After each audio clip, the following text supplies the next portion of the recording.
Welcome to this video, and in this video we are going to be discussing about problem solving. So my name is Martin Gishoro, a student at KTTC, and I'm making a video on employability skills, which is a topic on problem solving. So you are required to come up with a problem solving strategy in the unit, and this video is going to explain how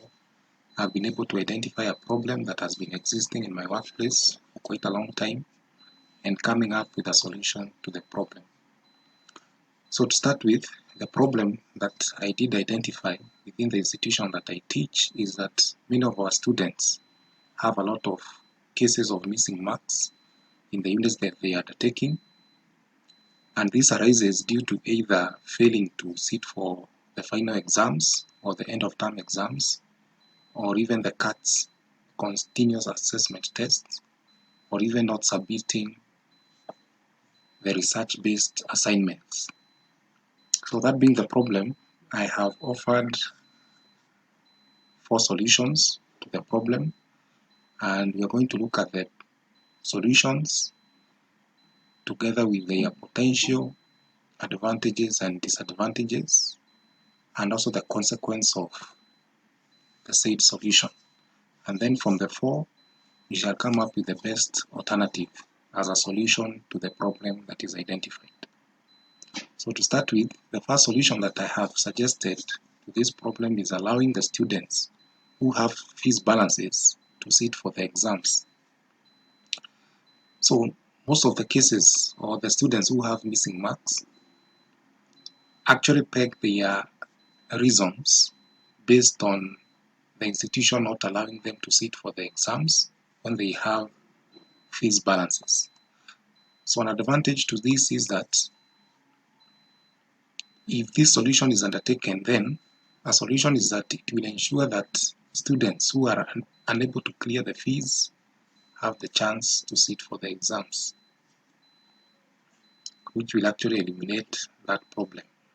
A disadvantage that is associated with this solution is that it will be prone to abuse, as even the students who are able to pay the fees will actually not pay, citing the reason that they can be able to sit for the exams even without having cleared their fees balances. Consequence, or the potential consequence to this solution, is that the institution will fail to raise the required finances for its effective operations, as the institution actually relies on the student fees for the day-to-day running of the activities within the institution. The other solution offered or suggested for this problem is that number 2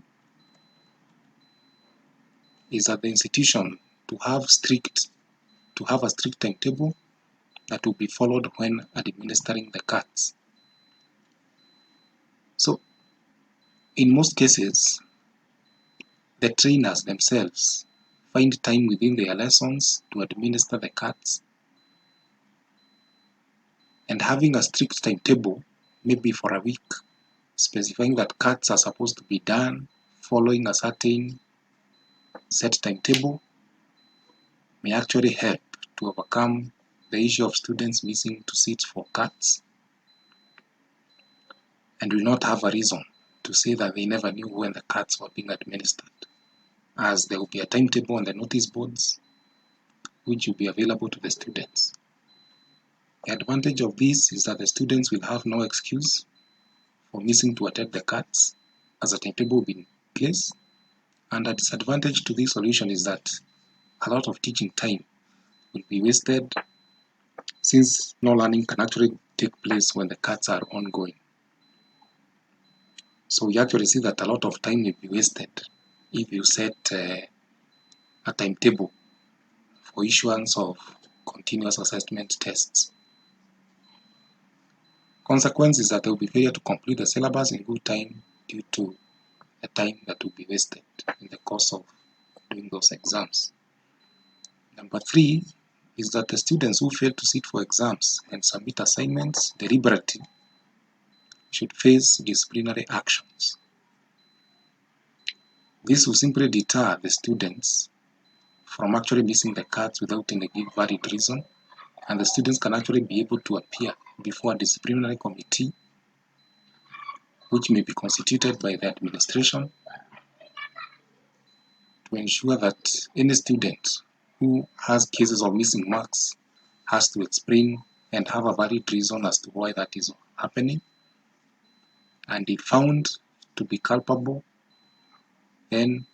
disciplinary action will be taken against him or her, either through suspensions or any other form of disciplinary action that will be appropriate for college students. So this will help reduce the cases of missing marks if disciplinary action is actually used against such students. Disadvantage to this is that since these are actually adults, subjecting them to punishments will actually lead to behavior that is not good in them, as they may become rebellious, and since they are actually adults, it will take more than punishment to change the students' behavior. So a consequence is that the students may become unruly because of being punished or disciplinary action being taken against them, citing that they are actually adults and they don't require to be punished. Number 4, which is the last solution to the problem, is that the institution to fail to register students who have cases of missing marks for the NEC exams. So the students normally sit for NEC exams once they are done with studying the course at the end of it all. And for the students to sit for these NEC exams, they need to be registered for the same. And actually a condition can actually be put that for you to be registered, then you have to have no case of missing marks in any of your units. And this will actually be a deterrent. And students will actually be able to take the initiative and ensure that all their marks are in place before registering for the NEC exams. And this actually brings about accountability on the side of the student. So this will actually ensure that it is mandatory for all marks to be present for one to be registered for the NEC exams. That is a potential advantage. Disadvantage is that students who are unable to pay the fees genuinely and fail to sit for the final exams then will be disadvantaged.